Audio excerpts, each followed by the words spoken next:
오늘의 주요 뉴스입니다. 종합병원들이 잇따라 야간 응급실 운영을 중단하는 등 응급실 파행 운영이 확산하고 있습니다. 정부는 오늘부터 군의관과 공중보건의를 진료 제한 응급실에 긴급 배치합니다. 민주당이 오늘 최혜병 특검법을 재발의합니다. 추천된 특검 후보에 대해 야당이 거부권을 행사할 수 있도록 한 게 핵심인데 여당의 반발이 예상됩니다. 프로포폴 등 의료용 마약류를 상습 투약한 혐의를 받는 배우 유아인 씨에 대한 법원의 1심 선고가 오늘 나옵니다. 앞서 검찰은 유 씨에 대해 징역 4년을 구형했습니다. 하마스가 숨진 인질들의 생전 모습이 담긴 영상을 공개했습니다. 이스라엘에서는 최소 70만 명이 휴전을 촉구하며 시위에 나섰고 바이든 미국 대통령도 휴전을 압박하고 있습니다. 오늘 아침엔 선선하겠지만 낮엔 동풍의 영향으로 서쪽 지역을 중심으로 30도를 웃도는 더위가 이어지겠습니다. 기압골의 영향으로 남부지방엔 비가 내리겠습니다. 시청자 여러분 안녕하십니까? 의료계와 정부의 갈등이 계속되면서 야간이나 휴일에 문을 닫는 응급실이 늘어나고 있습니다. 강원대병원은 어제부터 성인들의 야간 응급 진료를 중단했고 이 건국대 충주병원 역시 야간과 휴일엔 응급실을 운영하지 않기로 했습니다. 지역부터 의료 체계가 붕괴할 수 있다는 우려가 나옵니다. 첫 소식은 표선우 기자가 보도하겠습니다. 강원대학교 응급실에 안내문이 붙었습니다.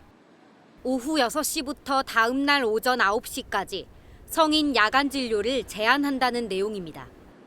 강원 지역에서 대학병원 응급실 축소 운영은 이번이 처음입니다. 병원 측은 응급의학과 전문의 5명 중 2명이 다음 달부터 휴직해 불가피한 결정이라고 설명했습니다. 환자들은 불안합니다.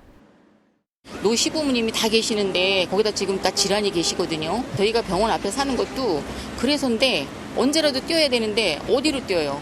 방법이 없습니다. 강원대병원은 추석 연휴 기간인 15일부터 18일은 정상 운영하겠다고 밝혔지만 한시적입니다.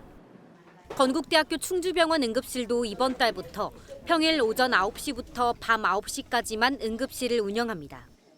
야간과 휴일에 투입할 전문의가 없다는 이유입니다. 응급의학과 전문의 채용 공고를 내도 지원자는 없습니다. 의정 갈등이 지속될 경우 추석 연휴는 물론 앞으로도 지역 의료를 중심으로 응급실 운영 차질이 속출할 거란 우려가 큽니다.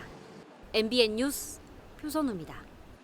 프로포폴 등 의료용 마약류를 상습 투약한 혐의를 받는 배우 유아인 씨에 대한 법원의 1심 선고가 오늘 나옵니다. 앞서 검찰은 징역 4년을 구형했는데 법원의 판단 결과에 관심이 쏠립니다. 전민석 기자입니다. 유아인 씨는 지난 2020년 9월부터 1년 반 동안 181번에 걸쳐 프로포폴과 케타민 등 의료용 마약을 상습 투약한 혐의로 재판을 받아왔습니다. 병원 14곳을 돌며 이른바 병원 쇼핑을 했다는 겁니다. 다른 사람 이름으로 수면제를 40여 차례나 불법 처방받아 투약한 혐의와 대마를 흡연하고 타인에게 강요한 혐의도 함께 받고 있습니다. 유 씨는 마약 투약 사실은 일부 시인했습니다. 혐의에 대한 상당 부분 인정하고 있고요. 하지만 우울증과 불안장애 등 치료 목적이었을 뿐이라는 게 유 씨의 주장입니다. 앞서 유 씨는 수사 과정에서 2차례나 구속 위기를 피하기도 했습니다. 재판부의 판단 존중합니다. 검찰은 지난 7월 결심 공판에서 유 씨에게 징역 4년을 선고해달라고 재판부에 요청했습니다. 구속 여부를 포함해 유 씨에 대한 법원의 판단은 오늘 오후 2시에 나옵니다. MBN 뉴스 전민석입니다. 밤사이 사건 사고 소식입니다. 어젯밤 8시 반쯤 대구 달성군의 알루미늄 제조 공장에서 큰 불이 나 진압하는 데 무려 7시간이 넘게 걸렸습니다. 이 불로 다친 사람은 없었지만 공장 건물 2동 중 1동이 모두 불에 탔습니다. 밤 9시 반쯤엔 중부고속도로 하남 방향 중부 2터널 인근에서 달리던 차량이 차선 도색 작업 차량과 부딪히는 사고가 났습니다. 이 사고로 승용차 운전자 1명이 부상을 입었습니다. 오늘 하루 중요한 일정을 소개해드리는 굿모닝 오늘입니다. 어떤 일정이 있는지 함께 살펴보시죠. 더불어민주당이 오늘 최혜병 특검법을 다시 발의합니다. 이번 법안에는 대법원장이 특감 후보를 추천하되 야당에 거부권을 부여하는 내용을 담았는데 여당이 반대할 가능성이 커 법안 처리는 다시 한번 난항을 겪을 전망입니다. 국회는 오늘 심우정 검찰총장 후보자와 안창호 국가인권위원장 후보자에 대해 인사청문회를 실시합니다. 심우정 후보자 청문회는 전현직 대통령 가족 수사를 두고 안창호 후보자는 편법 증여 등에 대해 여야의 공방이 예상됩니다. 김영석 독립기념관장 임명을 무효로 해달라며 광복회 등이 제기한 집행정지 신청에 대해 법원에 첫 신문이 열립니다. 앞서 광복회는 김 관장을 과거 친일 과거사 청산 부정과 1948년 건국절 등을 주장한 일명 뉴라이트 인사로 지목하고 임명 철회를 주장해 왔습니다. 지금까지 굿모닝 오늘이었습니다. 정치권 소식입니다. 여당과 야당의 극한 대치로 미뤄졌던 국회 개원식이 역대 가장 늦은 96일 만에 열렸습니다.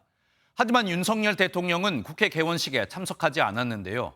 현직 대통령이 개원식에 참석하지 않은 건 1987년 민주화 이후 이번이 처음입니다. 정태진 기자입니다. 선서. 나는 헌법을 준수하고 국민의 자유와 본회의장을 가득 채운 국회의원들이 오른손을 들고 선서합니다. 임기 시작 96일 만에 22대 국회 개원식이 열렸습니다.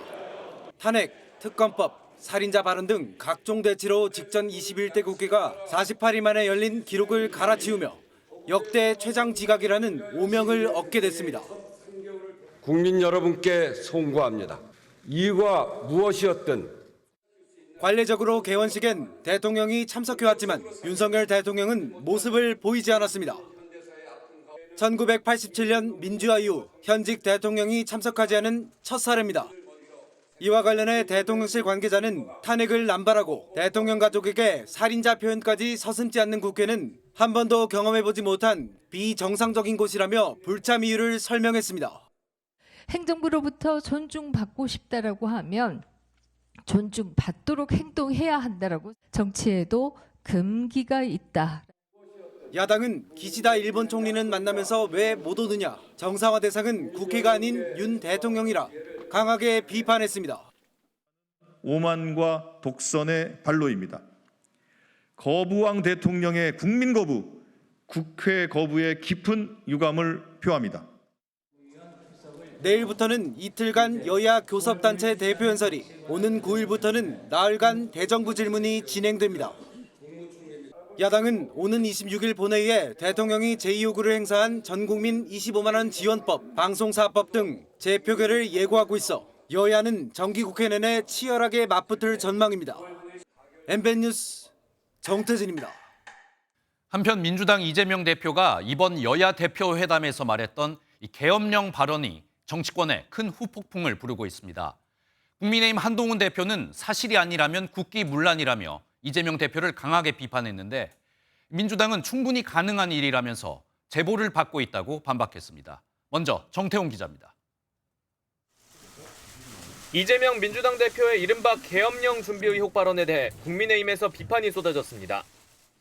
내 귀 속에 도청 장치가 있다. 이런 얘기랑 다를 바가 없는 것 아니겠어요? 근거를 제시해 주십시오. 그게 사실이 아니라면 이건 국기를 문란하게 하는 것 아니겠습니까? 이 대표 재판을 거론하며 비아냥대기도 했습니다. 이재명 대표 판결 선고 날짜가 가까우니까 눈에 헛것이 보이는 것 아닌가 생각이 듭니다.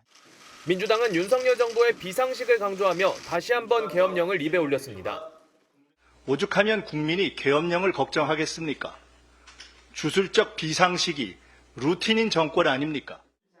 근거를 제시하라는 여권의 요구엔 제보로 맞받았습니다. 여러 가지 정황에서 이제 저희가 제보를 듣고 있기 때문에 그런 부분들에 대한 우려를 0.1%라도 가능성이 있다면 용납할 수 없고 그런 흐름이 있어서는 안 된다는 경고의 메시지라는 게 민주당 설명입니다. 계엄이란 단어를 통해 윤 대통령의 독재 이미지를 강화하려는 의도란 해석도 있습니다. 다만 일각에선 일부 강성 지지층 사이에서 나오는 음모론에 휘둘리는 게 아니냐며 근거도 없이 꺼내선 안 될 말이란 비판도 나옵니다. MBN 뉴스 정태용입니다. 대통령실도 민주당 이재명 대표가 이야기한 계엄령 발언을 괴담 선동으로 규정하고 강하게 비판했습니다. 민주당을 괴담 유포당, 가짜뉴스 보도당이라며 강도 높게 비판했는데 이 무책임한 선동이 아니라면 당 대표직을 걸고 말하라며 이재명 대표를 압박했습니다. 이 내용은 전정인 기자입니다. 대통령실은 여야 회담에서 이재명 더불어민주당 대표가 제기한 계엄령 준비서를 강도 높게 비판했습니다. 날조된 유언비어를 대한민국 공당 대표가 생중계로 유포한 사실에 경악을 금치 못한다며 손톱만큼 근거라도 있으면 말해달라고 지적했습니다. 혹 탄핵 빌드업 과정입니까? 근거가 없다면 괴담 유포당, 가짜뉴스 보도당이라고 불러도 마땅합니다.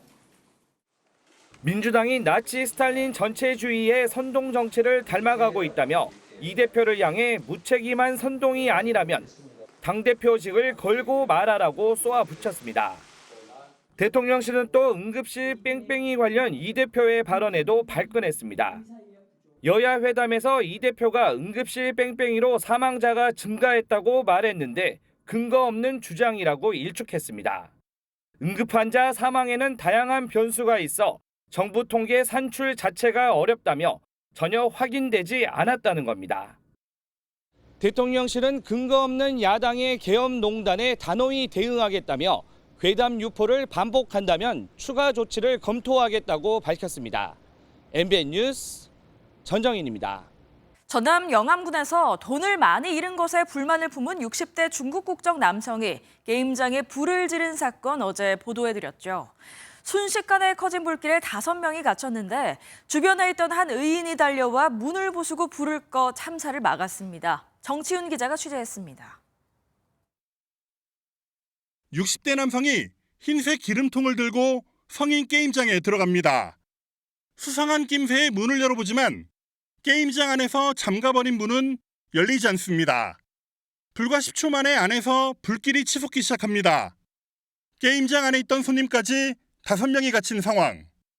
출동한 경찰관도 손을 쓰지 못한 사이 멀리서 한 남성이 달려와 망설임 없이 의자를 집어듭니다. 의자가 부서질 정도로 창을 깨보지만 여의치 않자 다시 소화기를 들고 와 문을 부수고 진화까지 나섭니다. 우선 깨고 사람만 어떻게 나오야 그럼 해야 되겠다는 생각이 했는데 아주 그냥 안 보여보더라고요. 까맣게 아주. 문을 부수는 사이 연기 반대 방향인 뒷문으로 화상을 입은 4명이 몸을 피했습니다. 오락실에 불만을 품고 불을 낸 용의자는 현장에서 숨졌습니다. 빠른 판단으로 유리창을 깨 불을 빨리 끌 수 있었고 더 큰 피해로 이어지는 걸 막았습니다. 몸을 안 했긴 편이죠. 샌드위치 판 일이라 초기 진압이 좀 늦었으면 주변에 불이 다 담가볼 수 있죠. 김 씨는 15년 전에도 성폭행 미수범을 맨발로 2km를 쫓아가 체포해 포상금을 받기도 했습니다.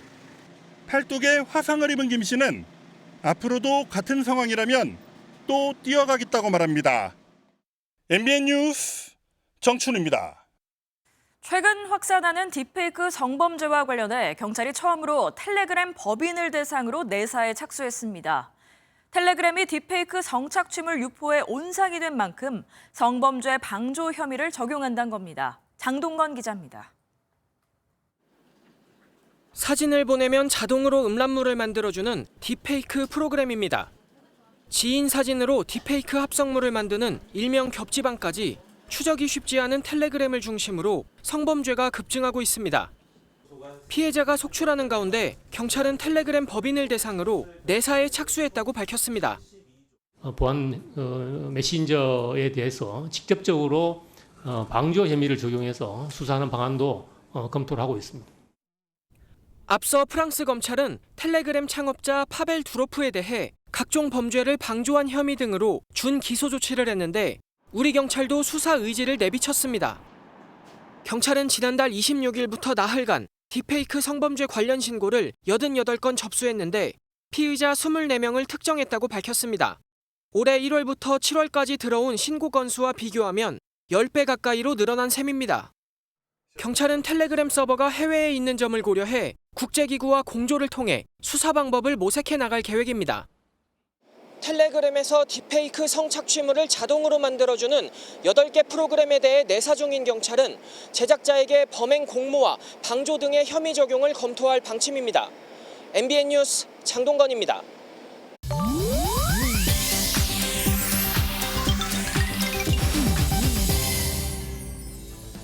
인터넷에선 어떤 소식들이 화제일까요? 인터넷 와글와글입니다.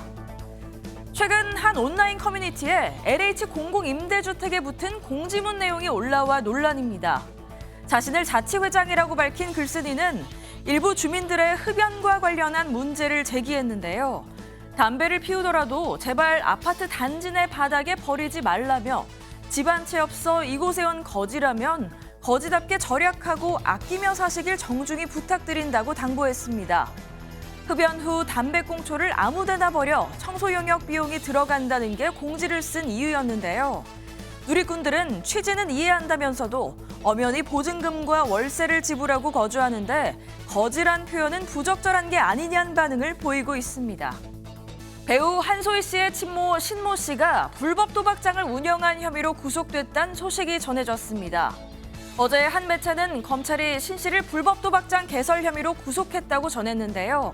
신 씨는 지난 2021년부터 지난달 말까지 이른바 바지 사장을 내세워 울산과 원주 등에서 12곳의 불법 도박장을 운영한 걸로 알려졌습니다.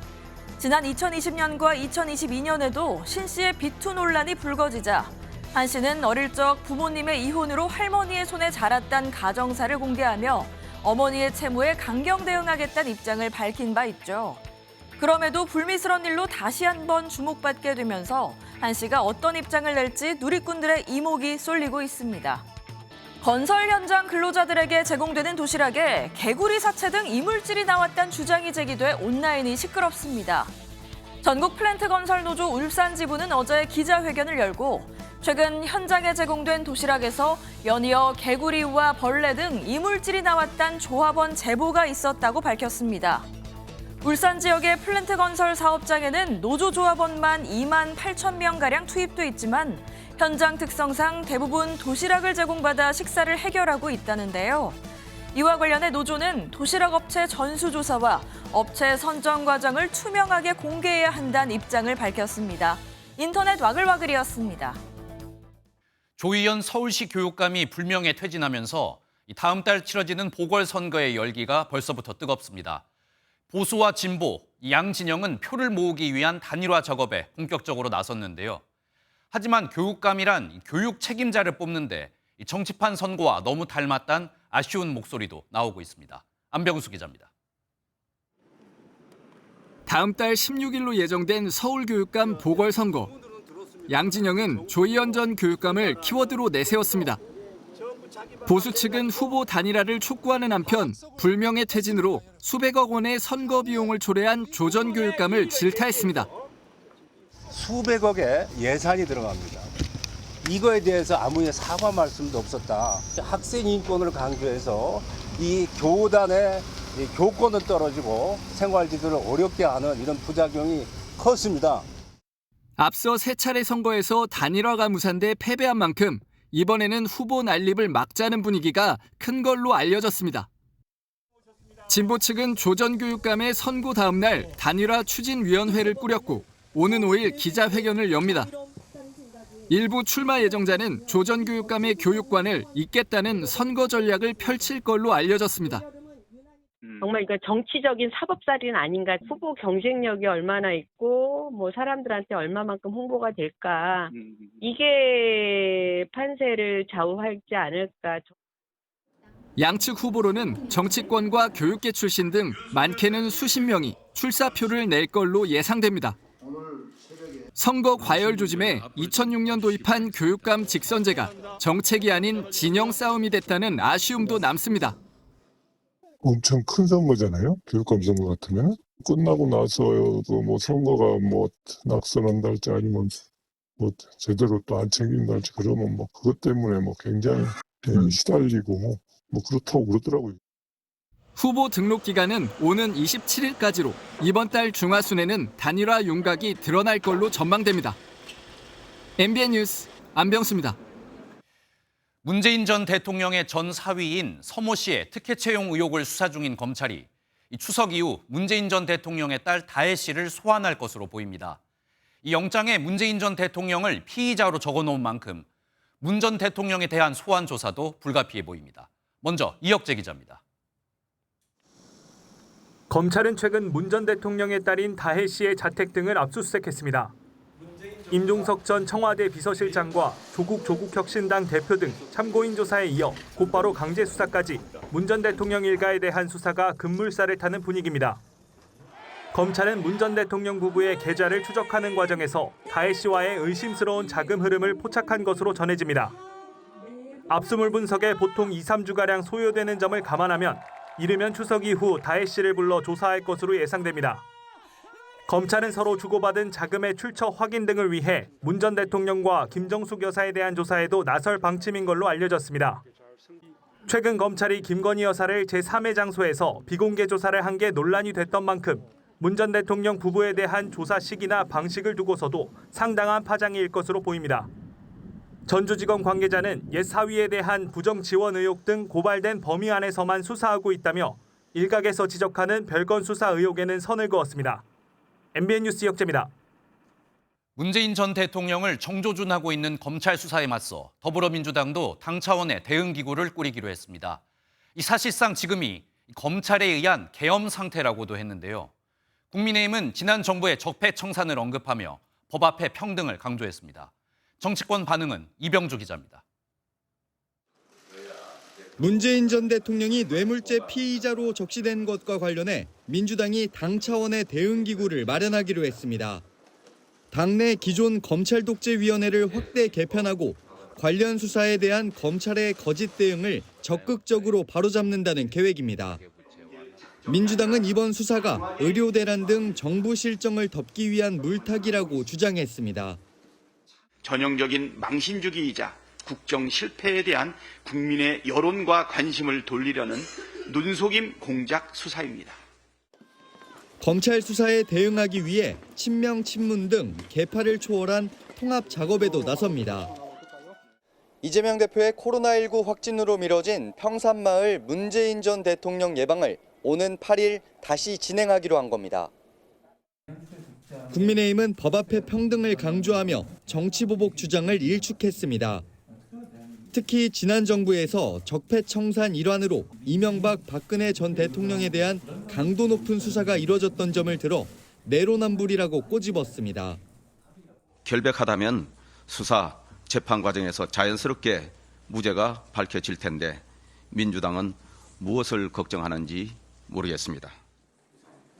나아가 여당은 탈북민 강제 북송과 통계 조작 사건 등 문재인 정부 관련된 다른 의혹들도 밝혀져야 한다고 벼르고 있어 여야의 충돌은 더욱 거세질 전망입니다. MBN 뉴스 이병주입니다. 국회에서는 김용현 국방부 장관 후보자 인사청문회가 열렸는데 여기서도 앞서 전해드렸던 계엄 얘기가 나왔습니다. 김 후보자는 여기가 청문회장이지 정치 선동하는 자리냐며 발끈하기도 했는데요. 야당이 연달아 공세를 퍼부었지만 물러서지 않으며 팽팽한 기싸움을 벌였습니다. 권용범 기자입니다.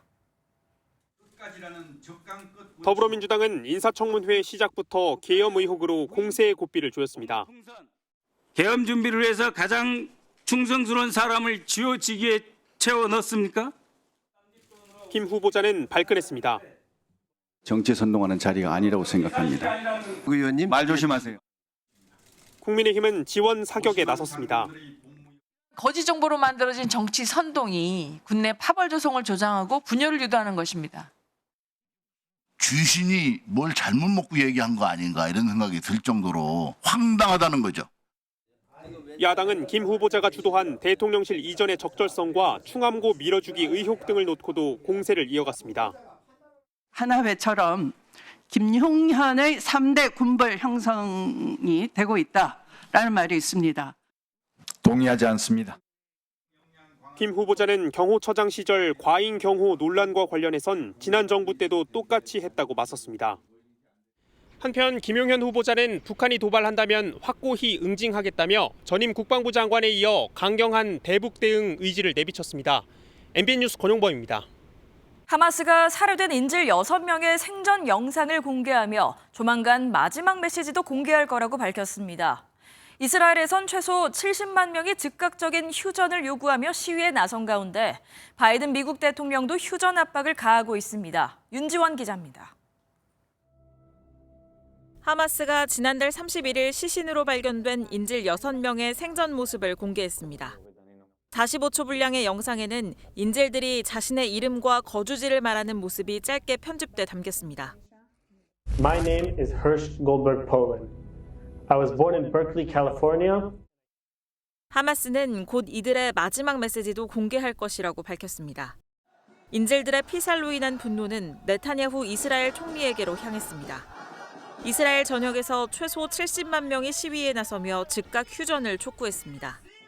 Fortunately, we're here because 6 people that were alive and survived the agony of staying in Hamas captivity has lost their lives because the government can't make up her mind.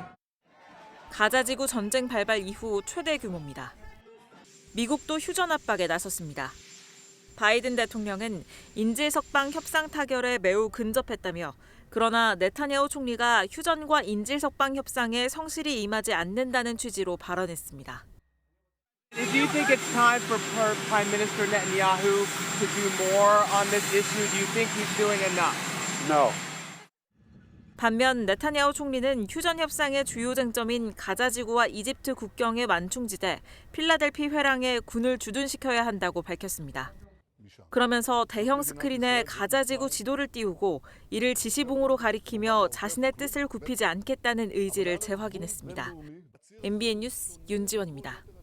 미국 노동절을 맞아 공화당의 도널드 트럼프 전 대통령과 민주당의 카멀라 해리스 부통령이 노동자 표심을 잡기 위한 공방을 벌였습니다. 특히 트럼프 전 대통령은 최근 여론조사 열세를 만회하기 위한 네거티브 전략을 한층 강화하는 모양새입니다. 워싱턴에서 강영구 특파원입니다. 트럼프 전 대통령은 자신이 재임 기간 중 공정한 무역 협상을 하고 노동자 지원 정책을 펼쳤다는 점을 강조했습니다. 이어 백악관에 복귀하면 모든 노동자와 기업이 번영할 수 있는 환경을 만들 것이라며 노동자 표심을 공약했습니다.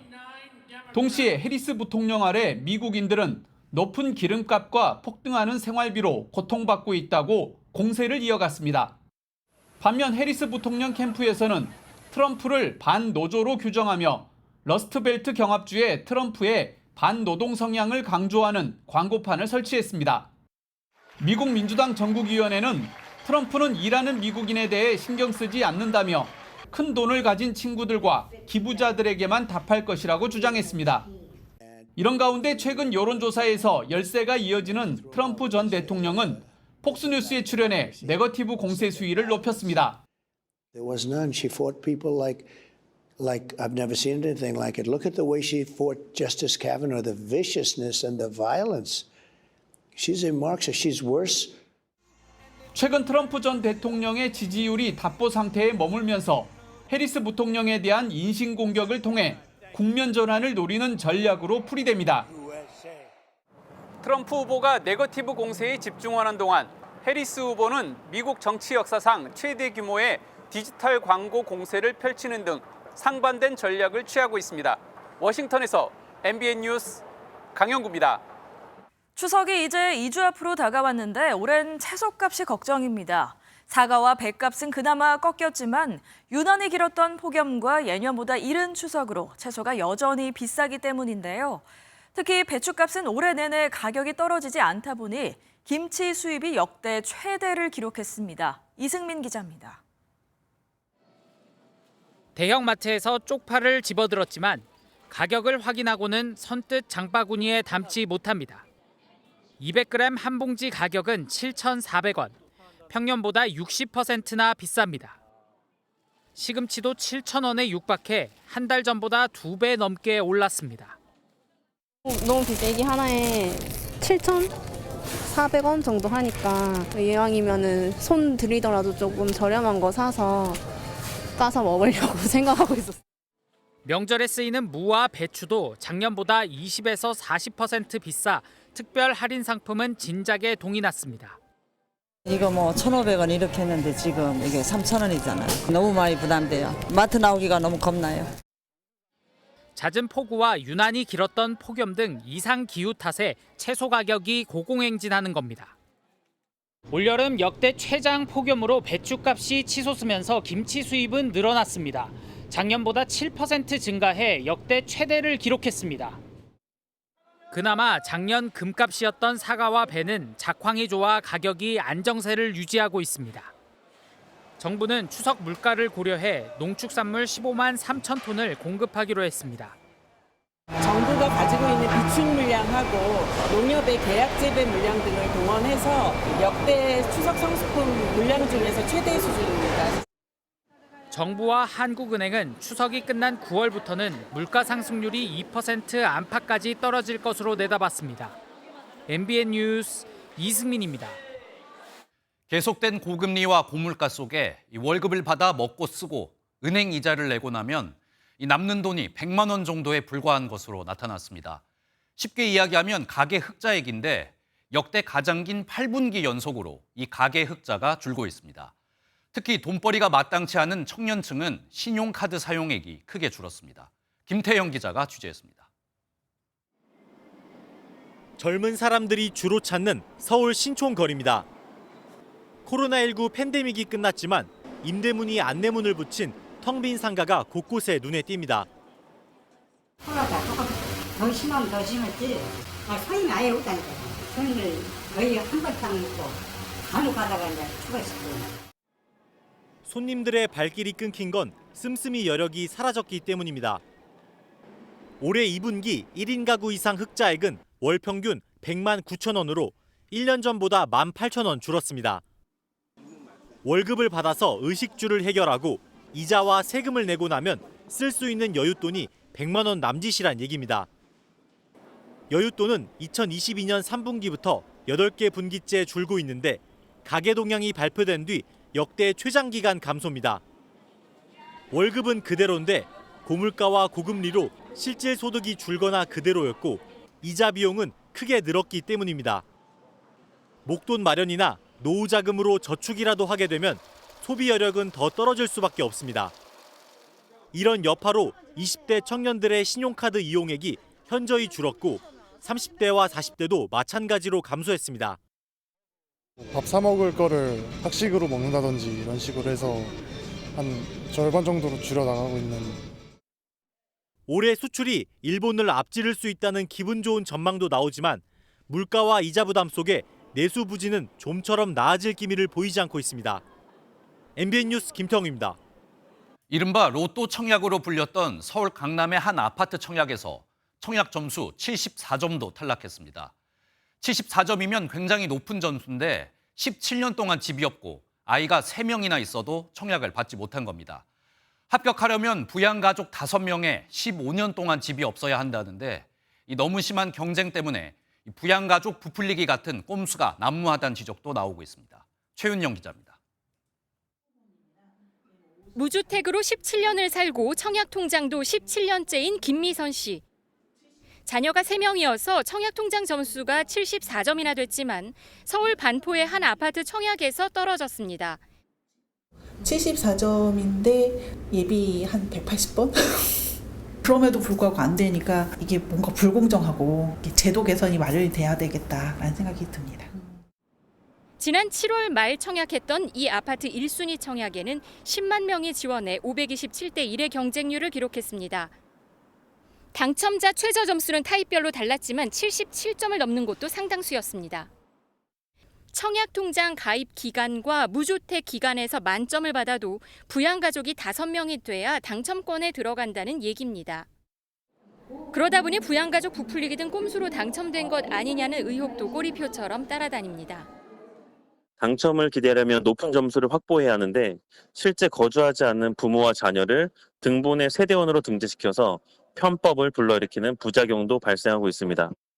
실제 지난해 국토부 분양주택단지 현장 점검에는 위장 전입 사례가 277건 적발되기도 했습니다. 2007년부터 시작된 청약 가점제도 기준이 현재까지 이어지면서 가점제도 개선이 필요하다는 목소리가 큽니다. MBN 뉴스 최윤영입니다.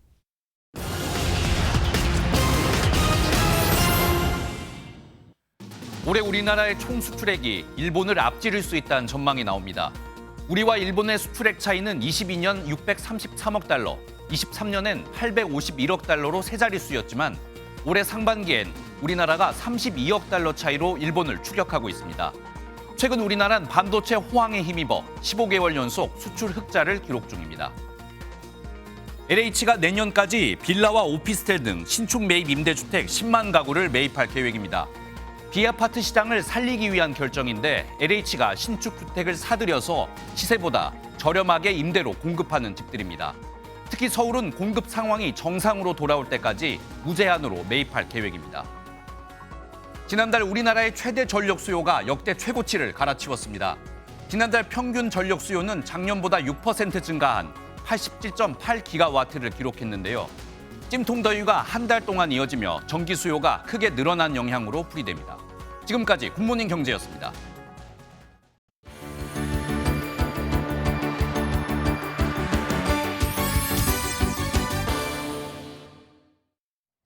굿모닝 월드입니다.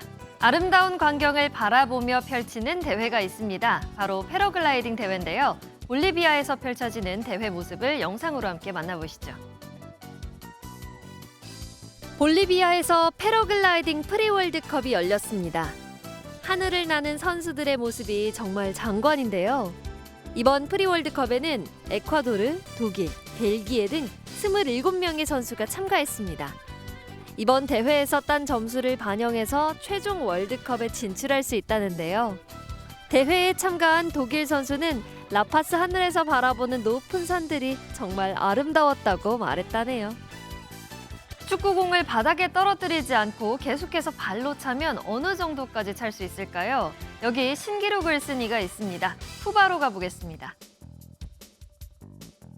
쿠바에서 전직 축구 선수가 발목에 1.5kg의 무게를 달고 앉아 계속 축구공을 발로 차는 기술을 선보여 세계 신기록을 달성했습니다. 에릭 헤르난데즈의 작년 기록은 3시간 4분 2초로 이미 기네스 기록이었는데 이번에 3시간 7분 28초를 기록하며 경신한 겁니다. 그의 신기록을 공인하려고 국제축구연맹 피파에서 나와 감독하기도 했다는데요. 심지어 그는 축구공을 땅에 떨어뜨리지 않고 저글링하는 키피어피 세계 신기록 12시간 6분 10초도 가지고 있다는데요. 정말 엄청난 기록이네요. 전설적인 영국 밴드 오아시스를 아시나요? 오아시스가 15년 만에 재결합 소식을 알렸는데요. 이에 많은 팬들이 열광하고 있다고 합니다. 화면으로 만나보시죠. 오아시스는 노엘, 리암 갤러거 형제를 주축으로 1991년 결성된 밴드입니다. Don't Look Back in Anger 등 수많은 히트곡을 탄생시킨 바 있는데요. 최근 영국 전역에서 17번의 공연 개최 소식을 알리자 팬들이 몰려들었고 예매 사이트가 다운될 정도의 큰 인기를 보여줬습니다. 심지어는 암표까지 등장해 온라인 티켓 판매 사이트에 8,000파운드, 우리 돈 1,500만 원에 육박하는 금액으로 티켓이 재판매되기도 한다는데요. 이에 오아시스 측은 티켓을 되팔지 말아달라고 호소하고 있다네요. 지금까지 굿모닝 월드였습니다. 홍명보 감독이 이끄는 축구대표팀이 내일 모레 팔레스타인과의 북중미 월드컵 3차 예선을 앞두고 소집 훈련을 시작했습니다. 논란 속에 닻을 올린 홍 감독은 감독으로서 첫 경기가 아닌 대한민국의 첫 경기라고 생각한다며 각오를 다졌습니다. 박규원 기자입니다. 훈련장에 등장한 선수들이 밝은 표정으로 몸을 풀고 카리스마 홍명보 감독과도 스스럼 없이 웃으며 대화를 나눕니다. 모레 펼쳐지는 팔레스타인과의 북중미 월드컵 3차 예선 첫 경기를 앞두고 논란 속 첫 소집 훈련을 시행한 홍 감독은 각오를 드러냈습니다. 저한테 개인적으로 중요한 경기라기보다는 지금 대한민국한테 굉장히 중요한 경기라고 생각하고 있습니다. 이번 대표팀에는 손흥민, 김민재 등 기존 주축 멤버와 2006년생 특급 유망주 양민혁, 스완지 시티의 엄지성 등 젊은 피의 조화가 주목됩니다. 후배 선수들 또 처음 하는 선수들도 있고 또 계속해서 같이 해나가는 선수들도 있는데 힘을 합쳐서 초반부터 잘 만들어 나가야지 끝에 덜 힘들다고 생각합니다. 홍명보호는 해외파 선수들이 차례대로 모두 합류하면서 오늘부터 완전체로 훈련에 돌입할 계획입니다. 네덜란드 리그 명문 페예노르트와 극적인 4년 계약을 마친 황인범도 곧바로 귀국행 비행기에 올라 오늘 오후 훈련부터 합류할 예정입니다. MBN 뉴스 박규원입니다. 50년이 훨씬 넘은 우리나라 최초의 주상복합이죠. 세운상가 옆엔 박원순 전 서울시장이 기획한 철제 보행로가 놓여 있습니다. 오세훈 시장은 1,100억 원이나 되는 건설비에 피눈물이 난다는 표현까지 써가며 반대했었는데요. 결국 완공 2년 만에 다시 비용을 들여 철거하기로 했습니다. 강서영 기자입니다. 세운상가 건물 옆을 검고 긴 철제 보행로가 가로지릅니다. 박원순 전 시장 재임 시절 세운상가도 원래 모습대로 보존하면서 상권도 살려보겠다며 만든 길이 1km 공중 보행로입니다. 서울시가 이 보행로를 지어진 지 2년 만에 철거하기로 했습니다. 공중 보행로를 찾는 사람의 수가 당초 예상치의 10% 수준인 10,000명 정도에 불과한 데다 주변 상가를 찾는 사람도 40%나 줄어 오히려 상권에 도움이 안 된다는 판단 때문입니다. 보행량이 적게 나오고 또 물리적으로 보행교 설치로 인해서 1층에 그늘진 부분이 생겨서 공기도 안 좋고 환기도 안 돼서 지금 제가 나와 있는 이곳부터 250m 앞까지가 가장 먼저 철거될 보행로 구간입니다. 건설비에 철거비까지 오락가락 행정에 날아간 시민 세금만 1,000억 원을 훌쩍 넘습니다. 시민들 세금이 또 나가는 거 아닙니까? 근데 그 부분에 대해서는 조금 더 신중해야 돼요. 서울시는 보행로를 철거하고 나면 세운상가도 재개발해 2035년까지 광화문 광장 3배 크기의 녹지로 만든다는 계획입니다. 박원순 전 시장 때 만든 또 다른 공중보행로 서울로 7017 역시 서울시가 서울역 일대를 개발하면서 철거하는 방안을 검토하고 있습니다. MBN 뉴스 강서영입니다. 화요일 아침 굿모닝 MBN 마치겠습니다. 네, 저희는 내일 아침에 찾아뵙겠습니다. 시청해주신 여러분 고맙습니다.